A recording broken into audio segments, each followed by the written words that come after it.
Hello my dear students. इस video में class 11th prose के second chapter we are not afraid to die, जिसको Jordan Cook and Alan East ने लिखा है। अगर आपने इस चैप्टर को नहीं पढ़ा है या इसके शॉर्ट आंसर लॉन्ग आंसर को नहीं देखा है या नरेटर के कैरेक्टर स्केच को नहीं देखा है तो डिस्क्रिप्शन बॉक्स में लिंक पड़ी है, जाकर देख लीजिएगा। आइए देखें multiple choice question. Multiple choice questions बहुविकल्पीय प्रश्न। Choose the correct option for your answer. अपने उत्तर के लिए सही विकल्प का चयन करें। क्वेश्चन फर्स्ट है, the ship sailed for the Oz from. जहाज समुद्री यात्रा कहाँ से शुरू की? अमेरिका से। ऑप्शन बी मैक्सिको से, ऑप्शन सी जर्मनी से, ऑप्शन डी प्लाईमाउथ इंग्लैंड से।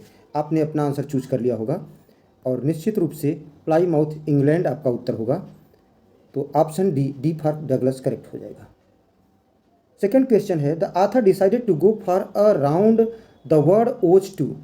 लेखक ने पूरी दुनिया का एक समुद्री यात्रा करना चाहता था। किस बात के लिए?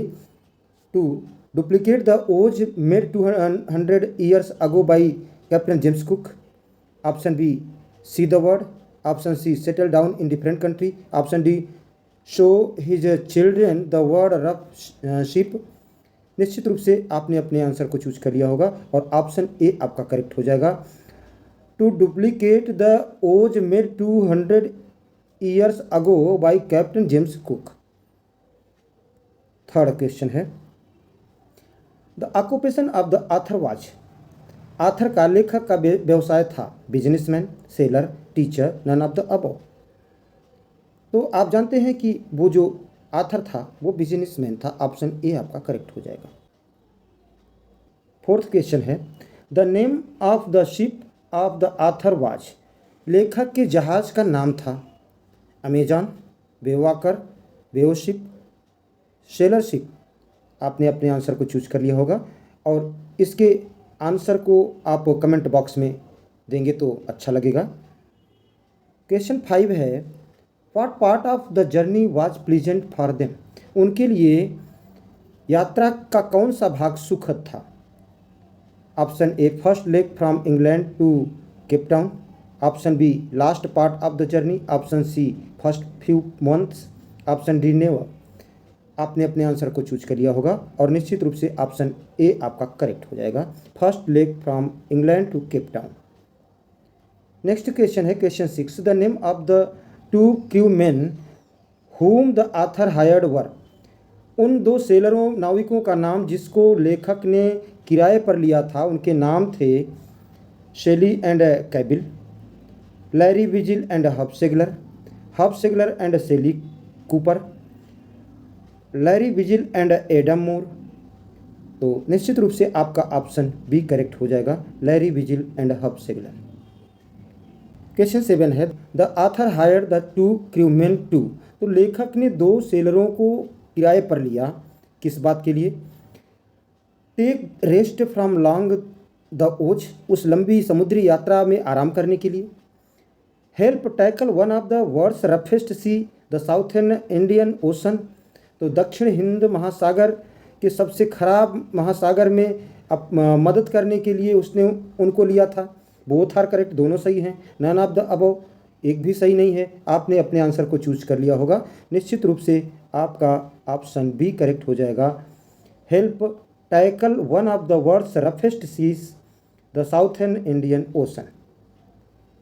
क्वेश्चन 8 है, the waves started getting gigantic on. तो लहरें दैत्याकार हो गई, भीषण हो गई, बहुत बड़ी हो गई।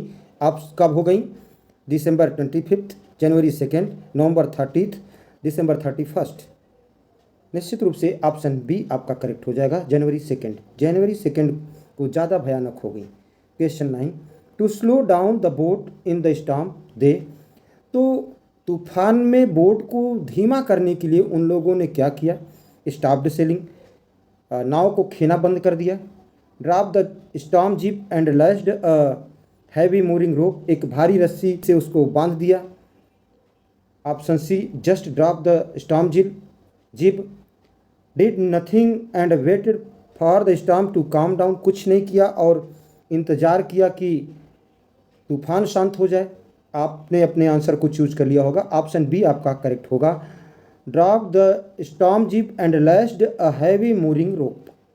और लास्ट क्वेश्चन है आज की सेशन का, what was the first indication of disaster.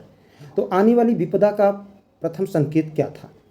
Option A, around 6 PM when winds dropped and sky grew darker. लगभग 6 बजे जब हवा रुक गई और आकाश और अधिक काला हो गया। Option B, next morning when the ship started creaking. Option C, when it started raining.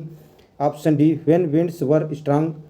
तो आपने अपने आंसर को चूज कर लिया होगा। ऑप्शन ए आपका करेक्ट हो जाएगा, around 6 PM when winds dropped and sky grew darker.